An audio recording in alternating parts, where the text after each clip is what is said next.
లక్ష్మి ఎక్కడ ఉంటుంది అంటే 5 స్థానాలు చెప్పింది శాస్త్రం. ఈ 5 కూడా లక్ష్మీ స్థానములు అని. అందులో మొట్టమొదటిది ఆవు యొక్క వెనక తట్టు.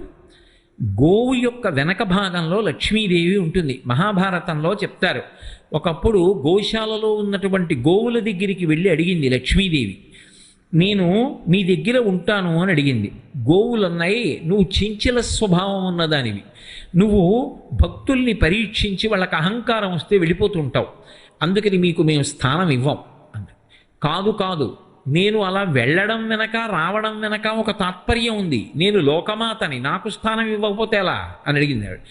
అడిగితే అవన్నాయి, మా పేడ ఎక్కడ ఉంటుందో అందులో ఉండు, మా మలస్థానమునందు నివాసముండు. అందుకే గోవు యొక్క పృష్ఠభాగం ఒక స్థానమైంది. నేను చెప్పట్లేదు, వ్యాసుల వారు భారతంలో చెప్పిన మాట. కాబట్టి మీరు భారతం పరిశీలించండి. గోవు యొక్క వెనక తట్టు యందు లక్ష్మి